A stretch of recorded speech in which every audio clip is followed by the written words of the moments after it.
కర్నూలు జిల్లాలో ప్రారంభమైన సర్ ప్రక్రియ, యోగా ఏర్పాట్లు, ఉద్యోగ మేళా వంటి తదితర అంశాలతో కూడిన జిల్లా సమాచార లేఖను ఇప్పుడు విందాం. కర్నూలు జిల్లాలో ఓటర్ జాబితా ప్రత్యేక సమగ్ర సవరణ సర్ ప్రక్రియను పకడ్బందీగా చేపట్టాలని జిల్లా ఎన్నికల అధికారి కలెక్టర్ ఏ. సిరి అధికారులను ఆదేశించారు. కలెక్టర్ కార్యాలయంలో జిల్లాలోని ఈఆర్ఓలు, ఏఆర్ఓలు, తహసీల్దార్లకు ఎస్ఆర్ఐ ప్రక్రియపై శిక్షణ నిర్వహించారు. ఈ సందర్భంగా ఆమె మాట్లాడుతూ సర్ ప్రక్రియలో భాగంగా 77% ఓటర్ మ్యాపింగ్తో కర్నూలు జిల్లా రాష్ట్రంలో ముందంజలో ఉందన్నారు. వలస వెళ్లిన వారి ఓట్లను ఎటువంటి పరిస్థితుల్లోనూ తొలగించరాదని, అన్ని వివరాలు సమగ్రంగా విశ్లేషించి నోటీసులు ఇచ్చి తగిన చర్యలు తీసుకోవాలని అన్నారు. పారదర్శకమైన ఓటర్ జాబితా తయారు చేయడానికి అందరూ సహకరించాలని కోరారు. కర్నూలు జిల్లాలోని పశ్చిమ ప్రాంతంలో ఉన్న సాగునీటి ప్రాజెక్టులపై తాజా నివేదికలను అందజేయాలని జలవనరుల శాఖ ఉమ్మడి జిల్లా చీఫ్ ఇంజనీర్ కె. కబీర్ బాషా ఆదేశించారు. అమరావతిలో జిల్లా ఇన్ఛార్జి మంత్రి నిమ్మల రామానాయుడు నిర్వహించిన సమావేశంలో జిల్లాకు చెందిన ప్రజాప్రతినిధులు సాగునీటి ప్రాజెక్టుల సమస్యలను ప్రస్తావించారు. వాటిపై సమగ్ర నివేదికను పంపాలని మంత్రి కార్యాలయం నుంచి కర్నూలు సీఐకి ఆదేశాలు అందాయి. ఈ నేపథ్యంలో ఆయన ఇంజనీర్లతో సమావేశం నిర్వహించారు. గుండ్రేవుల ప్రాజెక్టుకు సంబంధించి భూసేకరణ, ఎన్ని గ్రామాలు మునక గురవుతాయన్న తాజా వివరాలతో నివేదిక పంపాలని ఆదేశించారు. ప్రకృతి వ్యవసాయంతో సాగు ఖర్చులు తగ్గించి పంటల దిగుబడి పెంచవచ్చని కర్నూలు జిల్లా ప్రకృతి వ్యవసాయాధికారిణి మాధురి అన్నారు. కప్పట్రాళ్ల గ్రామంలో ఆమెతో పాటు బంగ్లాదేశ్ ప్రతినిధి అబ్దుల్ జుబో సోహెల్, ఢిల్లీ నుంచి వచ్చిన సుధా నారాయణ్, హెల్త్ న్యూట్రిషియన్ ఎన్ఎఫ్ఎఫ్ ప్రతినిధి గౌతమి తానా పొదుపు కార్యాలయంలో పొదుపు మహిళలతో సమావేశమయ్యారు. ఈ సందర్భంగా ప్రకృతి వ్యవసాయం అమలు తీరుపై చర్చించారు.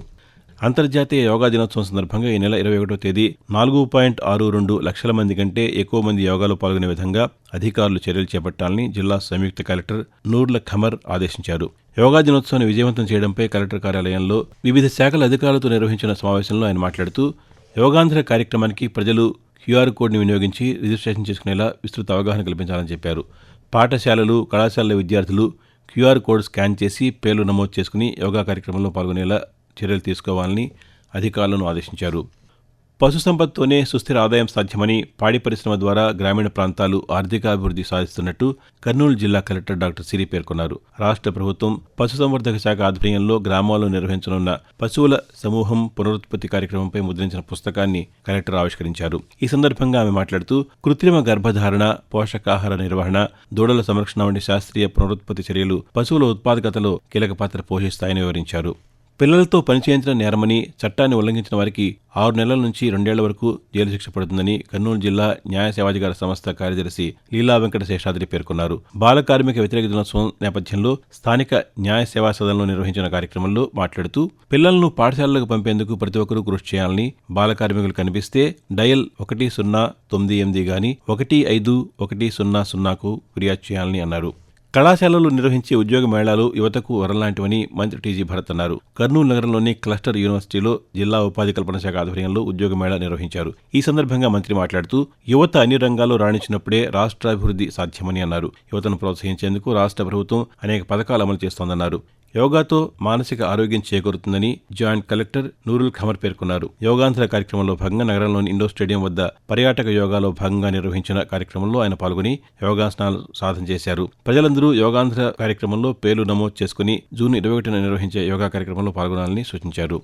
పాఠశాల విద్యార్థులకు అవసరమైన ఉపకరణాలను భారీ రాయితీతో విక్రయిస్తున్నామంటూ ఆన్లైన్లో సైబర్ నేరగాళ్లు ఇచ్చే ప్రకటనల పట్ల తల్లిదండ్రులు అప్రమత్తంగా ఉండాలని జిల్లా ఎస్పీ విక్రాంత్ పాటిల్ ఒక ప్రకటనలో సూచించారు. ప్రముఖ కంపెనీల పేర్లను పోలిన నకిలీ బ్రాండ్లను సృష్టించి ఆకర్షణీయమైన ప్రకటనలను సామాజిక మాధ్యమాల్లో పోస్టు చేసి ప్రజలను మోసం చేస్తున్నారని చెప్పారు. ఆన్లైన్ షాపింగ్కు సంబంధించి అనుమానాస్పద లింకులను క్లిక్ చేయవద్దన్నారు. క్యాష్ ఆన్ డెలివరీ విధానాన్ని ఎంచుకోవాలని సూచించారు. అపరిచిత వ్యక్తులకు బ్యాంక్ ఖాతాల వివరాలు, ఓటీపీ, క్రెడిట్ కార్డు, డెబిట్ కార్డుల వివరాలు చెప్పవద్దన్నారు. ఇటువంటి అంశాల కోసం హెల్ప్ లైన్ నంబరు 1930కు ఫోన్ చేసి ఫిర్యాదు చేయాలని తెలియజేశారు. వ్యవసాయంలో మిశ్రమ పంటల సాగుకు ప్రాధాన్యం ఇవ్వాలని కర్నూలు జిల్లా కలెక్టర్ డాక్టర్ ఏ. సిరి వ్యవసాయాధికారులకు సూచించారు. కలెక్టర్ కార్యాలయంలో వ్యవసాయ శాఖ అధికారులతో సమీక్ష నిర్వహించారు. ఈ సందర్భంగా కలెక్టర్ మాట్లాడుతూ వ్యవసాయ కార్యక్రమాల అమల్లో లోపాలు గుర్తిస్తే సంబంధిత అధికారులపై చర్యలు తీసుకుంటామని హెచ్చరించారు. ప్రతి రైతు ఒక ప్రధాన పంటతో పాటు అనుబంధ పంటలను సాగు చేసేలా ప్రోత్సహించాలని చెప్పారు. తక్కువ కాలంలో దిగుబడినిచ్చే కరువును తట్టుకునే పంట రకాలను ఎంపిక చేయాలని సూచించారు. ఇప్పటివరకు కర్నూలు జిల్లా సమాచార లేఖ విన్నారు. రచన సిహెచ్ రామాంజనేయులు, కర్నూలు జిల్లా ఆకాశవాణి ప్రతినిధి. వ్యాఖ్యానం పోపూరి మురళీకృష్ణ.